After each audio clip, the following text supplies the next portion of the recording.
سیدنا غوث العظم شیخ عبد القادر جیلانی رضی اللہ تعالی عنہ ان اکابر اولیاء میں سے ہیں کہ جن پر عبادات، ریاضات اور مجاہدات ختم ہو گئے۔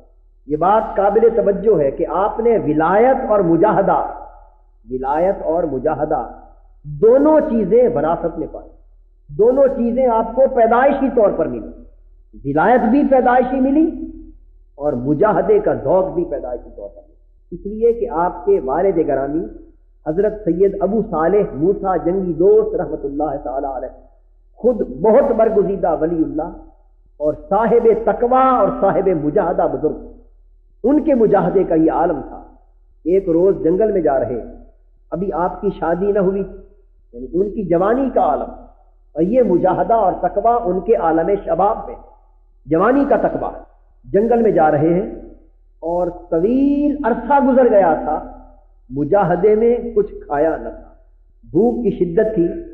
اچانک ایک ندی کے کنارے یا ندی میں ایک سیب پڑا ہوا نظر آیا، وہ پانی کے بہاؤ کے ساتھ وہاں تک پہنچا تھا۔ آپ نے دائیں بائیں دیکھا، اس کا کوئی مالک نظر نہ آیا، دیکھا کہ کہیں سے آ رہا ہے، اللہ کے اذن سے اس کو اٹھا کر کھا لیا۔ جب کھا چکے تو خیال آیا کہ میں نے تو اس کے مالک سے اجازت نہیں لی، ایک سیب کھا لیا اور سوچا کہ میں نے تو اس کے مالک سے اجازت نہیں، اور ہم ہیں کہ سب کچھ کسی اور کا لوٹ کھاتے ہیں اور پرواہ تک نہیں کرتے، اور بات پھر بھی ہم تقویٰ کی کرتے ہیں، تدین اور دینداری کی کرتے ہیں، اور طہارت کی کرتے ہیں، اور شکوہ دعاؤں کے قبول نہ ہونے کا کرتے ہیں۔ حضور علیہ الصلوۃ والسلام نے ارشاد فرمایا کہ جو شخص ایک لقمہ حرام کا اپنے اندر داخل کرتا ہے، رزق حرام کا ایک لقمہ کھاتا ہے، 40 دن تک اس کی دعائیں اللہ کی بارگاہ میں نہیں پہنچتی، 40 دن تک اس کی دعائیں استجابت سے محروم ہو جاتی، راستے میں معلق ہو جاتی۔ صحابہ کرام نے پوچھا حضور صلی اللہ علیہ وسلم کوئی ایسا گر فرمائیے، ایسا راز عطا کیجئے کہ جس سے انسان مستجاب الدعوات ہو جائے، یعنی جو دعا کرے اللہ کو قبول ہو جائے، دعا جو بھی کرے وہ پوری ہو جائے، کوئی ایسا راز بتائیے، ایسا وظیفہ بتائیے۔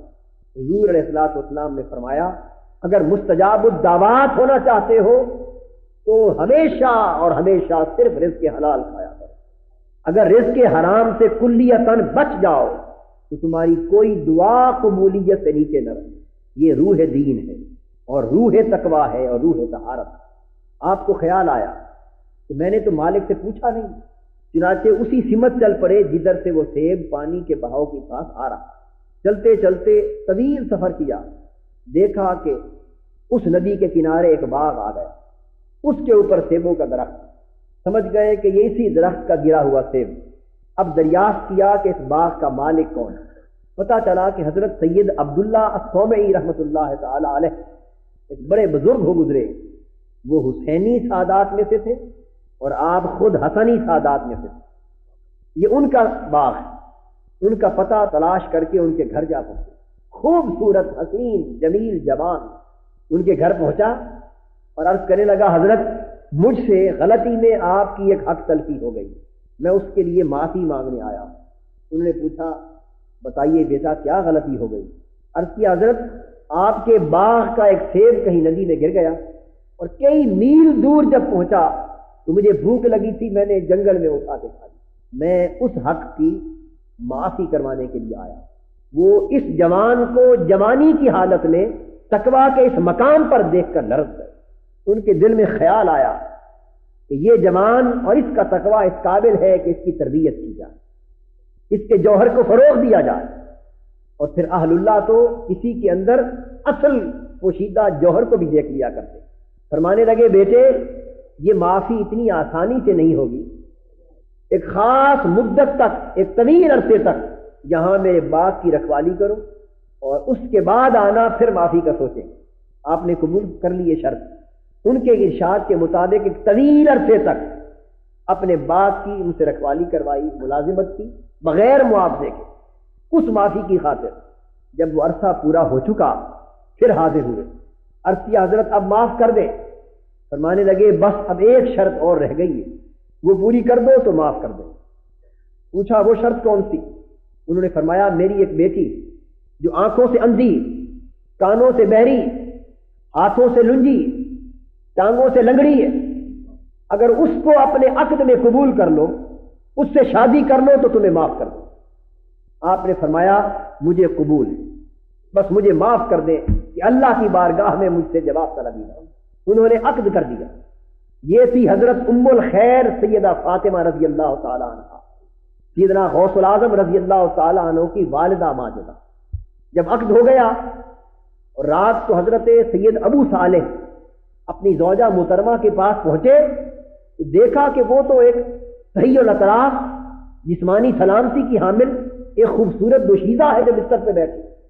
آپ اسی حالت میں لرز کے واپس آ گئے، سمجھا کہ شاید غلطی ہو گئی، مغالطہ ہو گیا۔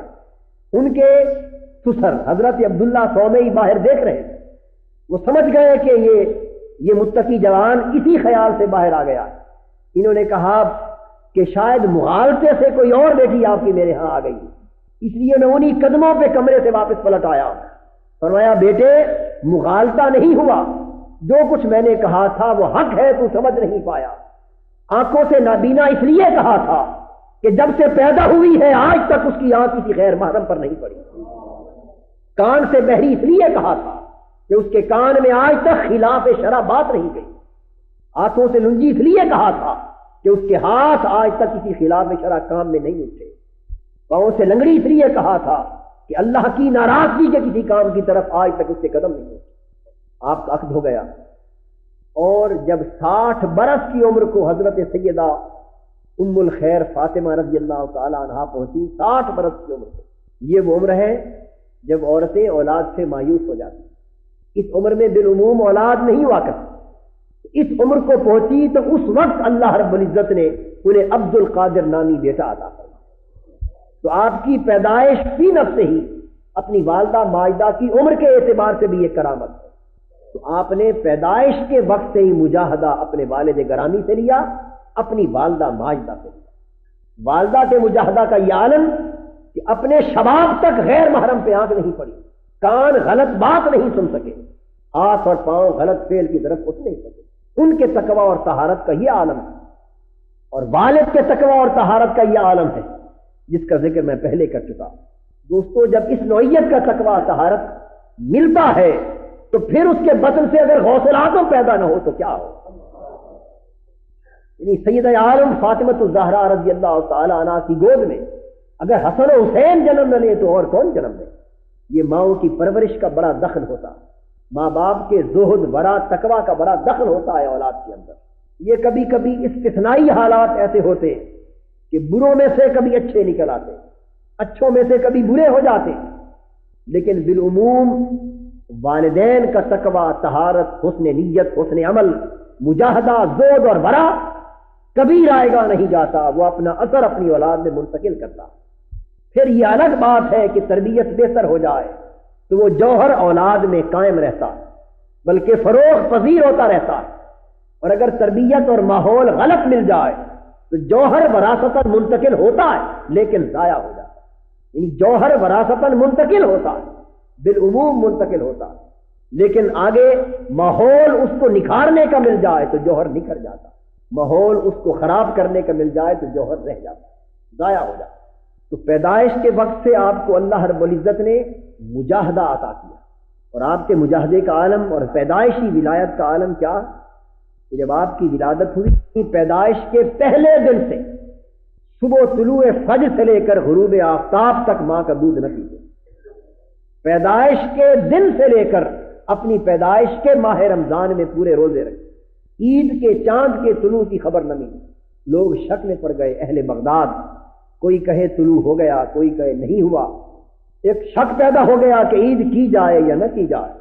جب کوئی یقینی شہادت میسر نہ آ سکی تو بعض سمجھدار اہل بغداد کہنے لگے اگر کوئی یقینی شہادت میسر نہیں تو ابو صالح کے گھر جاؤ، ان کا بیٹا عبد القادر اگر دن کو دودھ پی رہا ہو تو سمجھو عید ہے، نہ پی رہا ہو تو سمجھو رمضان۔